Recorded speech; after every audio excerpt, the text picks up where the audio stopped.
segue o vice, porque o líder disparou. Fala comigo, rapaziada, Johnny Ball na área, o seu canal especializado em futebol internacional, feito por quem, assim como você, também é apaixonado por futebol internacional. Meu nome é Johnny Barbabella e hoje a gente vai falar, de secar aí um pouquinho do El Clássico, o maior clássico do mundo, Real Madrid.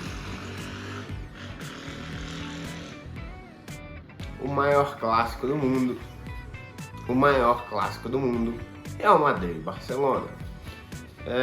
E rapaziada, esse clássico aí já começa bem antes da bola rolar, porque tivemos declarações polêmicas do craque do Barcelona, Lamine Yamal, falando que é muito fácil jogar no Bernabéu e que o Real Madrid rouba todo ano lá dentro e continua reclamando. Assim, apesar de eu gostar desse tipo de provocação, eu achei que o Yamal foi infeliz nessa sua fala, porque quando você acusa outro time de roubar, você não tá só falando mal do clube, mas sim de toda a instituição da liga e bota em xeque toda a isonomia e credibilidade da competição. Isso é ruim, inclusive, pro próprio Barcelona.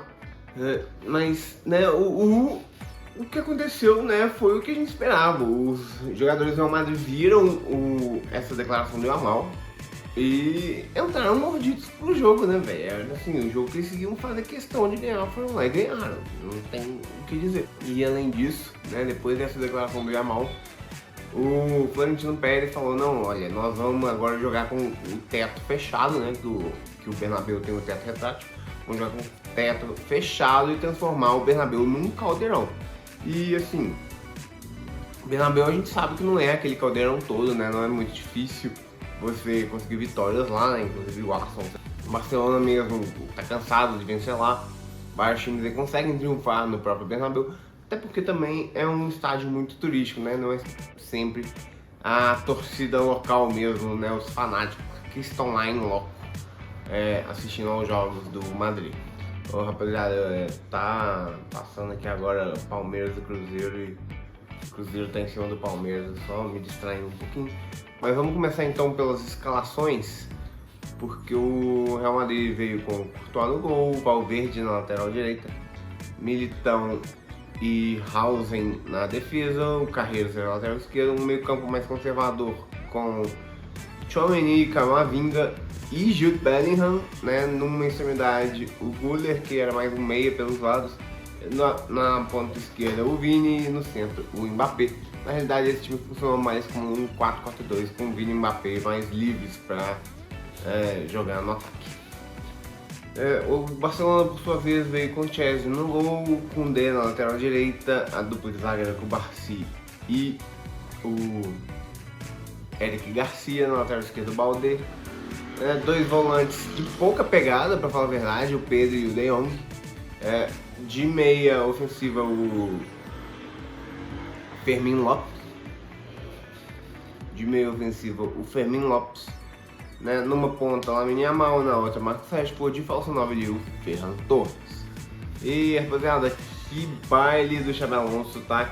Que bela jogo de futebol, esquema tático, tudo seguido muito à risca pelo time do Real Madrid, que simplesmente não deixou o Barcelona jogar, E assim, aí você vai falar: Johnny, mas o Barcelona teve 70% de posse de bola no primeiro tempo, o Real Madrid ficou no contra-ataque. Sim, eu concordo, até porque do repertório do Barcelona jogar com a posse de bola, então o Real Madrid não ia tentar abrir mão disso, até porque é um time que gosta mais da pressão alta. Deixava o Barcelona com a bola, mas nunca deixava o Barcelona confortável com a bola. O Barcelona conseguia trocar os seus passes ali, não tinha muita... não conseguia trabalhar muito bem essa bola, sabe? Não gerava oportunidades, não envolvia o Real Madrid com a sua posse de bola. Ou seja, apesar do Barcelona ter a posse da bola, quem controlava as ações do jogo era o Real Madrid através da sua marcação pressão. E é muito interessante ver essa marcação pressão do Real Madrid, porque ou eles marcavam no 3-4-3 com uma trinca pressionando, ou então eles fechavam mais a casinha num 4-4-2 com o Vini e Mbappé pressionando um pouco mais, mas principalmente com o Güler e Camavinga, que foi o responsável por anular a subida do Balde. né, eles pressionando bem a lateral para não deixar o jogo do Barcelona fluir por esse setor. E para povoar mais o meio campo, além de você ter os dois centroavantes mais centralizados marcando a saída de bola pelo centro, né, o Hausen ainda subiu um pouco para fazer o acompanhamento do Ferran Torres, né, quando ele tentava ali povoar o meio campo. Então o Real Madrid realmente muito bem encaixado, né, eu não vi o Barcelona conseguindo uma saída de jogo efetiva, né. E assim, era um jogo em que o Real Madrid pressionava muito e pressionava bem, mas ao mesmo tempo... Ih, gol do Palmeiras. Ih, anularam. Hoje mesmo. Ao mesmo tempo, o Barcelona teria suas melhores chances na pressão alta também. O negócio é, o Real Madrid nunca tava com a bola para o Barcelona tentar arriscar essa pressão alta, né? Então isso acabou comprometendo um pouco o estilo que o Barcelona pretende também, né? É um time com muita posse, então você leva a posse até o terço final do campo do adversário e se por acaso você perde lá, você já marca pressão, mas o Real Madrid, o Barcelona nem ao menos conseguiu levar a bola lá, né? Então essa aí foi a dificuldade que o Barcelona encontrou nesse jogo. E falando um pouco mais sobre o Real Madrid, né? Quando foi muito inteligente ver o Xabi Alonso posicionando o Tchouaméni, porque diferentemente do jogo contra o Atlético de Madrid, ele não colocou o Tchouaméni na linha de 5, né? E sim no próprio meio campo ali para povoar o setor e impedir que o Barcelona impedir a transição do Barcelona por aquele setor. E para evitar também a descida do Ferran Torres para o meio campo, né? Ao invés de colocar o Tchouaméni mais próximo ali para fazer a cobertura, igual a gente viu na última análise que o Dortmund fez muito isso para quando o Kane sai da referência, né? Ele deixou um volante bem colado ali na linha defensiva para quando o Kane saísse da referência o cara ia lá e perseguir, o que deu errado também. Ao invés disso, ele fez com que um zagueiro marcasse individualmente, né, que foi o Haaland, então que perseguiu o Ferran Torres o jogo inteiro, né? Então aí é uma bela atuação coletiva e tática do Real Madrid, né? Vamos falar aí um pouco das questões polêmicas do jogo. Pênalti de Lamine Yamal no Vini Júnior, não foi pênalti, tá? O Lamine Yamal consegue ocupar o espaço antes e o Vini acaba chutando ele, então pra mim isso não é pênalti. Gol anulado do Mbappé, bem anulado, né? O automático, o semi-automático aí, né? Não deixa dúvida nenhuma.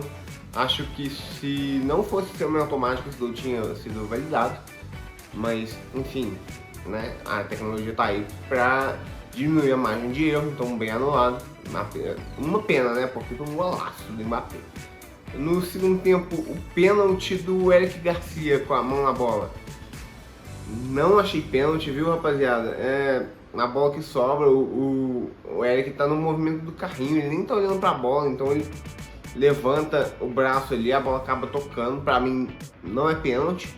Não à toa que, né, dizem que pênalti roubado não entra, o Mbappé foi lá e despertou o pênalti, né? Não era pra ter sido. Agora falar um pouco de atuações. Jude Bellingham foi o melhor em campo, né, rapaziada? Acho que foi meio óbvio pra todo mundo isso, até porque no momento que o Real Madrid atacava, o Bellingham era a principal arma a válvula de escape, né, do Real Madrid, porque ele sabia se comportar e se posicionar muito bem entre as linhas de marcação do Barcelona, e o Barcelona estava com muita dificuldade para saber se ele ia ocupar, qual linha ele ia ocupar, e ele acabava ficando com muita liberdade, né? A marcação do Barcelona, de fato, o Bellingham conseguiu se desvincular muito bem dessa marcação deles, não à toa, né? Fez um gol e uma assistência, e o gol do Mbappé, né, é justamente nessa jogada que o Bellingham ele tenta meio que se camuflar dentro de campo, vamos falar assim, né? E ele acaba se posicionando em uma zona que a concentração da marcação em outros jogadores de outro setor, né? Então ele acaba pegando esse espaço livre para achar o Mbappé, que em velocidade, né? Velocidade consegue abrir o placar, né? E o Bellingham melhor em campo pra mim. Outro cara que jogou muito foi o Militão, muito sólido defensivamente, até inclusive a defesa inteira do Barcelona, a defesa inteira do Real Madrid.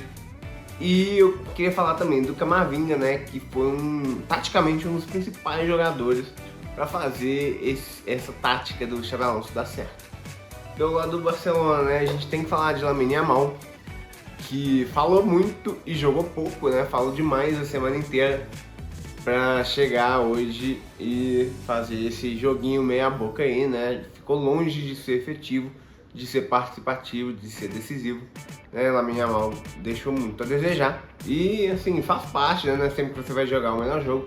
O Begley até falou que acha que ele não tá 100% fisicamente, né? Não tem como concordar ou discordar disso, é só uma informação que eu recebi. Eu nem sei se ela é verídica, né? Porque também é uma suposição do Begley. Mas a questão do Lamine Yamal é justamente ele ter esse temperamento mais marrento, né? Não que ele seja mal educado, ainda é um garoto, né? Então ele gosta aí dessa provocação, acho que essa provocação é sadia pro futebol, inclusive. Mas você tem que sustentar ela dentro de campo e o Yamal não fez isso, né? Tem algum tempo aí que o Yamal não tá jogando o que se espera dele. Mas, né, assim, a gente sabe todo o potencial dele, né? Que ele ainda vai crescer muito mais e vai chegar onde todo mundo espera. Mas de fato não tem sido o melhor momento na carreira do Yamal. Que tem que rever um pouco esses conceitos aí, cara. Não, seu momento não é tão bom. Você ainda vai inflar seu ego e provocar o rival? Assim, partes do meu entendimento o Yamal não recebeu tanta bola porque se ele não tá 100%, não vão dar a bola nele porque o Real Madrid vai fazer rodízio no cara, né? O cara zoou o Real Madrid até a morte lá e os caras iam deixar barato? Não ia, né? Então, talvez por isso o Yamal também menos participativo. O que, assim, pensando nos objetivos do Barcelona, né, o Yamal prejudicou totalmente o Barcelona. Ele é a principal arma de ataque do Barcelona. E por conta de uma provocação para não tomar pancada, não se lesionar mais, você não vai usar ele porque ele encheu o saco do adversário. Pô, isso aí é foda, né? É difícil de se aturar. Mas aí o Yamal, o pior em campo, né? Mas ele só foi o pior em campo porque o Fermin foi muito bem ofensivamente. Pra quem não sabe, eu apostei muito no Fermin Lopes para ser um jogador decisivo por parte do Barcelona nesse El Clássico. De certa forma, não estava certo. Só que ele foi decisivo em duas maneiras.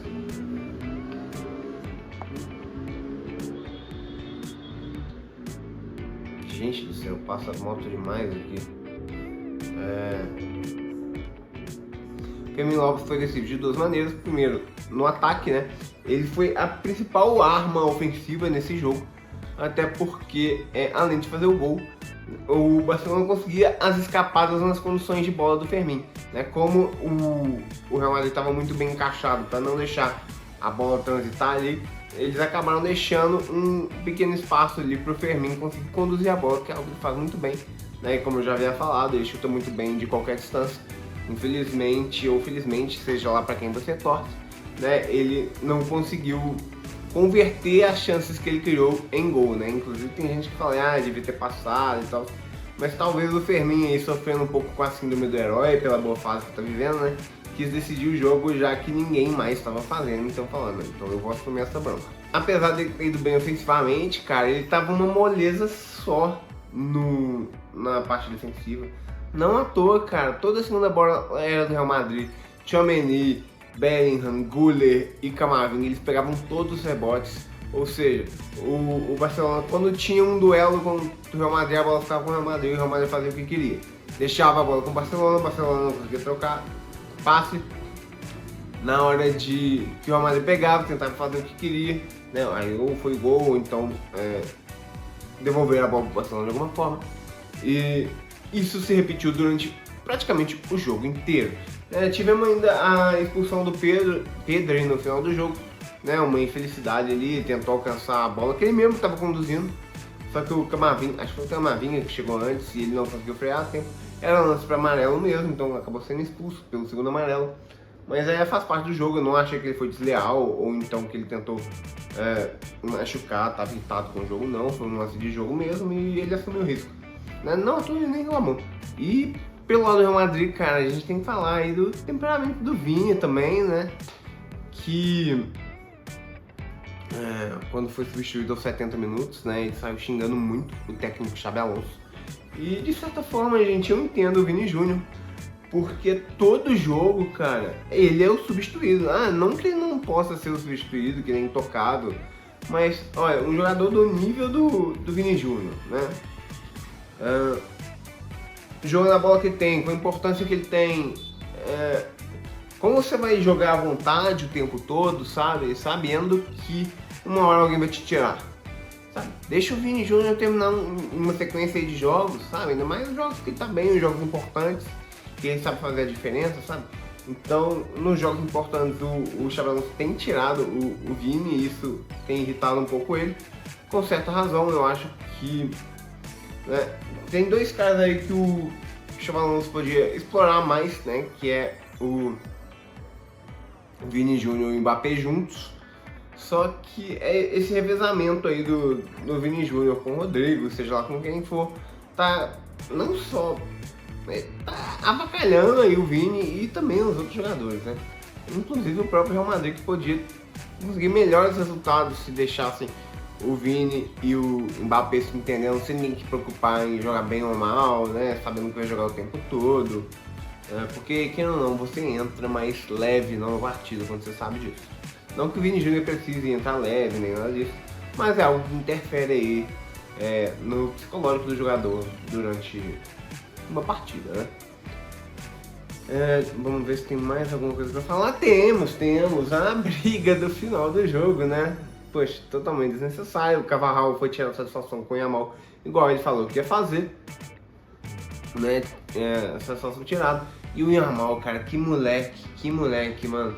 Eu falo, não, vamos resolver lá fora então. E o Vini virou e falou, não, então eu vou lá resolver com você. E aí já rolou uma confusão, né? Não houve agressão nenhuma, mas um bate-boca mais esquentadinho. O Rafinha foi tentar separar. Eu acho que é engraçado, né?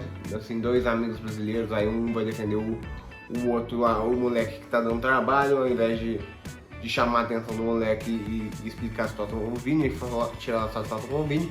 Pra mim isso não faz muito sentido, né, Rafinha? Mas enfim, acho que não foi nada demais, né? Já devem estar todos muito bem entendidos. E é a vida que segue. Inclusive, uma curiosidade, o jornal Marca, né? O jornal espanhol Marca falou que o Yamal tem tanto potencial e tantos ídolos para seguir como Messi, Suárez e afins, e ele prefere seguir os passos de um Neymar da vida. E, cara, foi brutal falar isso, porque a gente sabe tanto que a mídia espanhola taca hate no Neymar, né? Que o Neymar não é exemplo de nada na mídia espanhola, né? E comparar o Yamal aí, que talvez seja o maior prospecto do Barcelona desde Messi, né? Comparar com o Neymar talvez seja um pouco cruel, né? Um pouco assim, como eu posso dizer, pesado demais pro Yamal saber lidar com a crítica, sabe? E coitado do Neymar, né? Não tem nada a ver com isso. Tomou uma de graça de novo pro Jornal da Espanha. Não, é inacreditável uma coisa dessa. Rapaziada, essa foi a minha análise de Real Madrid e Barcelona. É o clássico que terminou com vitória do Real Madrid por 2-1, né? E agora com 27 pontos contra 22 do Barcelona, que é o vice-líder. Ala Madrid e nada mais. Valeu! Valeu não, eu esqueci. Deixa o like, compartilha com quem é nerd da bola igual você, comenta aí se você achou justo o resultado, se você é Real Madrid ou Barcelona, né? E me apoia no canal, nesse projeto aí. Cara, eu tô sedento por trazer mais conteúdos pra vocês, mas eu preciso do apoio de vocês. A gente vai crescer, a gente vai ficar grande junto, rapaziada. Eu boto muita fé, eu conto muito com vocês. Valeu, um abraço e até o próximo vídeo.